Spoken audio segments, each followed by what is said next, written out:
नमस्कार. सादर करत आहोत ठाणे वार्ता. ठळक घडामोडी. मोदींना हरवणे सोपे नाही तर केवळ अशक्य, मुख्यमंत्री एकनाथ शिंदे यांचा विश्वास. आंबेघोसाळे तलाव परिसरातील कामे जलद पूर्ण होतील, महापालिका आयुक्त सौरभ राव यांची ग्वाही. आणि डोंबिवलीत उबाठा गटाला पुन्हा एकदा झटका, उबाठा गटाचे उपजिल्हाप्रमुख आणि माजी नगरसेविकेचा शिवसेनेत प्रवेश. या आणि इतर घडामोडी विस्तृतपणे पण काही क्षणातच. आमच्या फेसबुक पेज तसंच यूट्यूब चॅनल आणि संकेतस्थळाला सबस्क्राईब करायला विसरू नका. आपण पाहत आहात श्री स्थानक वाहिनी, ठाणे जिल्ह्याचं मुख्य व्यासपीठ. ठाणे वार्ता पहा श्री स्थानक वाहिनीवर. आता सकाळी 9:15 पासून रात्री 9:15 पर्यंत ठाणे वार्ता, ठाण्यातील पहिलं दृकश्राव्य माध्यम. ठाणे वार्ता आणि श्री स्थानक वाहिनीचं लाईव्ह स्ट्रीमिंग.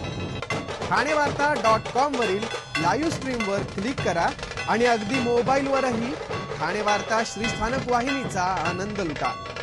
यासाठी आमचं ॲप डाउनलोड करा. ठाणे वार्ता पहा श्री स्थानक वाहिनीवर. आता सकाळी 9:15 पासून रात्री 9:15 पर्यंत ठाणे वार्ता, ठाण्यातील पहिलं दृकश्राव्य माध्यम. आपण पाहत आहात श्री स्थानक वाहिनी, ठाणे जिल्ह्याचं मुख्य व्यासपीठ. पंतप्रधान नरेंद्र मोदी यांनी राम मंदिराची उभारणी केली. कलम 370 हटविले. मागील 10 वर्षे एकही सुट्टी न घेता पंतप्रधान मोदी यांनी काम केले. त्यांचा जन्म राष्ट्रनीतीसाठी झालाय. मोदी यांना तिसऱ्यांदा पंतप्रधान करण्यास जनता आतुर झाली आहे. मोदीजी यांना हरवणे सोपे नाही तर केवळ अशक्य आहे, असा विश्वास मुख्यमंत्री एकनाथ शिंदे यांनी व्यक्त केला. आईचे दुःख बाजूला ठेवत देशसेवा करणारे पंतप्रधान नरेंद्र मोदी कुठे आणि दुसऱ्या बाजूला आईचा पदर पकडून राजकारण करणारा राहुल गांधी कुठे, हा फरक जनतेला ओळखला आहे, अशी टीका त्यांनी यावेळी केली. आनंद आश्रममध्ये मुख्यमंत्री एकनाथ शिंदे यांच्या उपस्थितीत माजी खासदार संजय निरुपम आणि काँग्रेसच्या शेकडो कार्यकर्त्यांनी शिवसेनेत जाहीर प्रवेश केला. यावेळी मुख्यमंत्र्यांनी संजय निरुपम आणि काँग्रेसमधून शिवसेनेत प्रवेश केलेल्या पदाधिकाऱ्याचे स्वागत केले. मुख्यमंत्री एकनाथ शिंदे म्हणाले की, संजय निरुपम यांच्या शिवसेनेत येण्याने काँग्रेस रिकामी झाली आहे. त्यांच्या अनुभवाचा फायदा शिवसेनेला नक्की होईल. त्यांच्यासोबत आलेल्या सर्व कार्यकर्त्यांचा पक्षात सन्मान राखला जाईल, अशी ग्वाही मुख्यमंत्र्यांनी यावेळी दिली. मुंबई हे आंतरराष्ट्रीय दर्जाचे शहर आहे.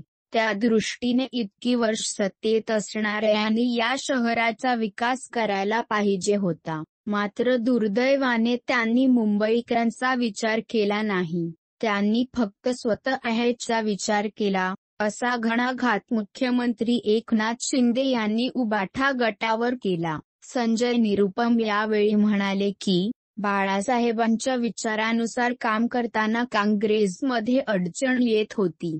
ती अडचण आता दूर झाली आहे. शिवसेनेला मजबूत करण्यासाठी पक्षात प्रवेश केला आहे. 20 वर्षांनंतर कुटुंबासह स्वगृही परत येत आहे.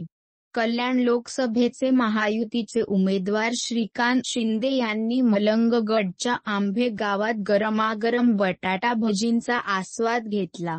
शिंदे हे मलंगगड विभागाच्या दौऱ्यावर असताना संध्याकाळी आंबे गावातील सुनील म्हात्रे यांच्या वडापावच्या स्टॉलला भेट दिली आणि कार्यकर्त्यांसह बटाटा भजीचा आस्वाद घेतला आहे.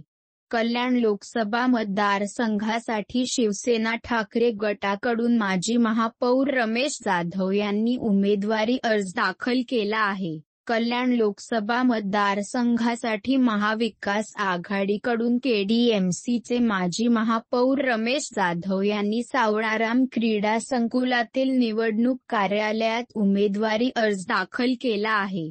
रमेश जाधव यांनी ठाकरे गटाच्या पदाधिकारी आणि कार्यकर्त्यांसोबत उमेदवारी अर्ज दाखल केला आहे. लोकसभा मतदारसंघात वैशाली दरेकर या ठाकरे गटाच्या उमेदवार आहेत. त्यानंतर ठाकरे गटाकडून पक्षाच्या आदेशानुसार माजी महापौर रमेश जाधव यांनी उमेदवारी अर्ज दाखल केला असल्याचे माजी महापौर रमेश जाधव यांनी यावेळी सांगितले आहे. पक्षाने आदेश दिल्याप्रमाणे रमेश जाधव यांनी उमेदवारी अर्ज भरला आहे, पण अधिकृत उमेदवार मीच आहे असं वैशाली दरेकर यांनी सांगितले.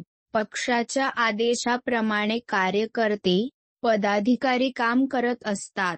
पक्षाने आदेश दिल्याप्रमाणे रमेश जाधव यांनी उमेदवारी अर्ज भरला आहे. पक्षाचा अधिकृत उमेदवार म्हणून मी फॉर्म भरला आहे. 4 जूनला मशाल लोकसभेत पोहोचणार आणि उमेदवार देखील मीच असणार आहे असा दावा वैशाली दरेकर यांनी केला आहे. यापुढील घडामोडी एका छोट्याशा ब्रेकनंतर कुठेही जाऊ नका, पाहत रहा फक्त ठाणे वार्ता. सर्व नागरिकांना आवाहन करण्यात येत आहे की सध्या डासांमार्फत पसरणाऱ्या डेंग्यू या आजाराचा प्रसार रोखण्यासाठी प्रत्येकाने पुढीलप्रमाणे कार्यवाही करावी. डेंग्यू आजार एडिस इजिप्ती हा डास चावल्याने होतो. या डासांची पैदास साचलेल्या किंवा साचवलेल्या स्वच्छ पाण्यामध्ये होते. 8 दिवसांपेक्षा जास्त दिवस पाणी उघडे व साचून राहिल्यास त्यात डास अंडी घालतात. अंड्यांच्या अळ्या तयार होऊन पुढे डास तयार होतात. यासाठी आपल्या घरातील पाणीसाठे, उदाहरणार्थ बॅरल्स, पिंपे, टाक्या, हौद, रांजणे इत्यादी दर आठवड्याला रिकामे करून घासून पुसून कोरडे करून पुन्हा भरावे. 1 दिवस कोरडा दिवस म्हणून पाळावा. पाणी साठ्यांना घट्ट झाकणे बसवावीत किंवा जुनी साडी, चादर, धोतर यांनी बांधून झाकून ठेवावीत, म्हणजे डास त्यात जाऊन अंडी घालणार नाहीत. घराच्या गच्चीवर, आजूबाजूला, अंगणात कोठेही पाणी साचू देऊ नये. भंगार सामान उघड्यावर टाकू नये, उदाहरणार्थ टायर्स, प्लास्टिक सामान, कुंड्या, टाकाऊ वस्तू इत्यादी. अशा सामानात पावसाचे पाणी साठून त्यात डेंग्यूच्या डासांची पैदास होते. घरातील कूलर्स, फ्रीजच्या पाठीमागील ट्रे हे देखील वेळोवेळी कोरडे करावेत. लक्षात ठेवा, नुसत्या फवारणीने डास घनता कमी होत नाही, तर त्यासाठी डास पैदास ठिकाणे नष्ट करणे ही आपल्या सर्वांची जबाबदारी आहे. कोणताही ताप अंगावर न काढता जवळच्या शासकीय रुग्णालयात मोफत औषधोपचार घ्या. अशा प्रकारे नागरिकांनी सहकार्य केल्यास डेंग्यूचा प्रसार रोखणे सहज शक्य आहे. ब्रेक नंतर आपला पुन्हा एकदा स्वागत. हिंदू हृदय सम्राट बाळासाहेबांच्या विचारावर चालणारा ठाणे जिल्हा असून तो धर्मवीर आनंद दिघेचाही जिल्हा आहे.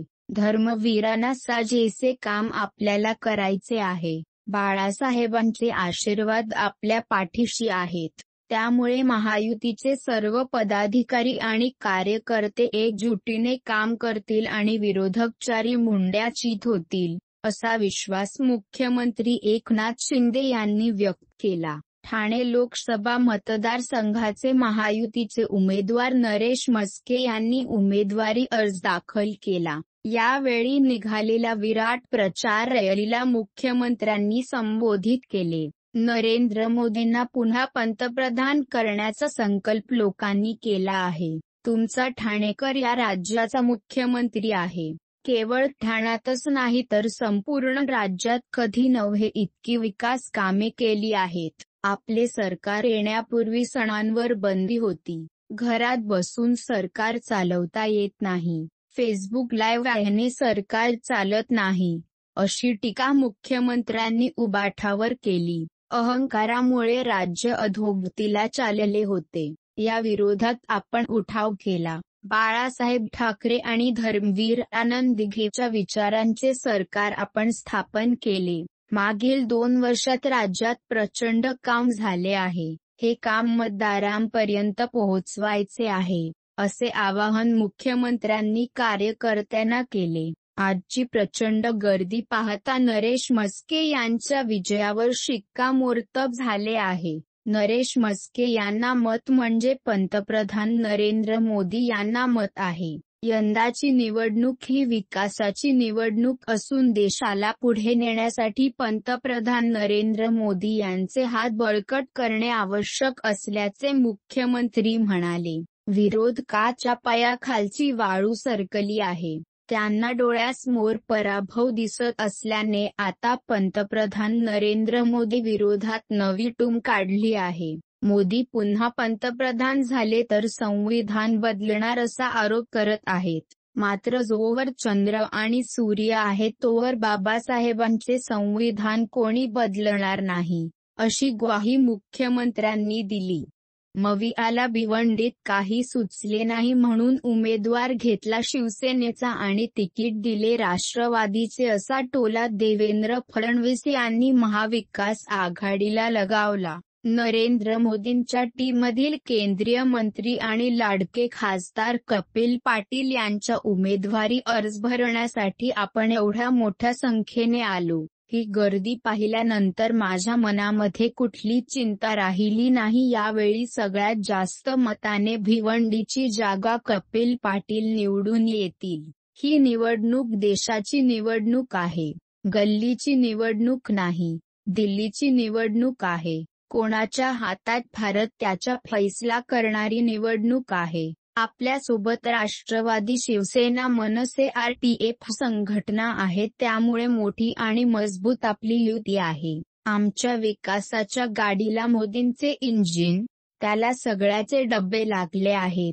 आपल्या गाडीत बसले तर सगळ्यांचा विकास होईल. मोदींचे इंजिन आपल्याला विकासाकडे घेऊन जाणार आहे, असं देवेंद्र फडणवीस यांनी यावेळी सांगितले. उद्धव ठाकरे हे आपल्या सहकार्यांना घरगाडी समजतात, अशी टीका मुख्यमंत्री एकनाथ शिंदे यांनी आज केली. विश्वासाने सर्व लोक खऱ्या शिवसेनेत येत आहेत. विकास हाच आपला अजेंडा असल्याचे मुख्यमंत्र्यांनी स्पष्ट केलं. आपला पक्ष कार्यकर्त्यांचा पक्ष आहे.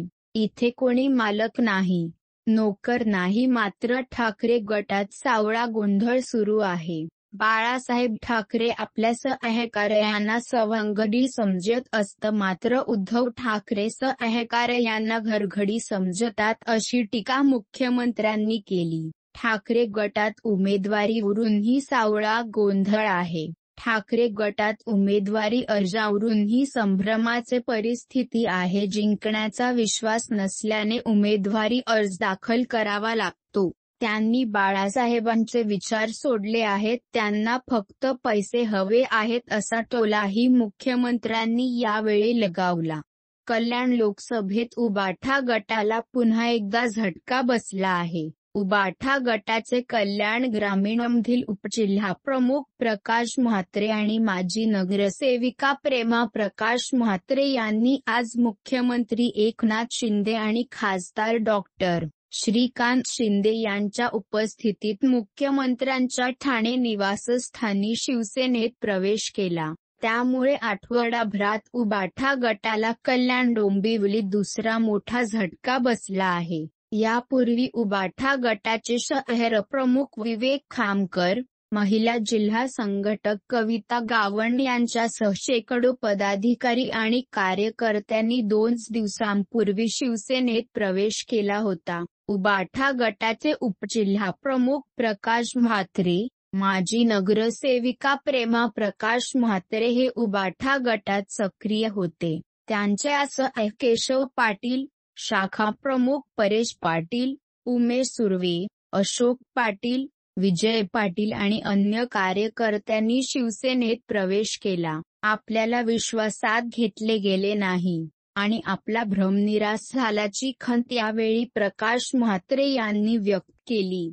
तसेच खासदार डॉक्टर श्रीकांत शिंदे यांनी गेल्या 10 वर्षात कल्याण लोकसभेत विकासाची गंगा आणली असून आपण आता विकासापासून अलिप्त राहू शकत नसल्याचे ते म्हणाले.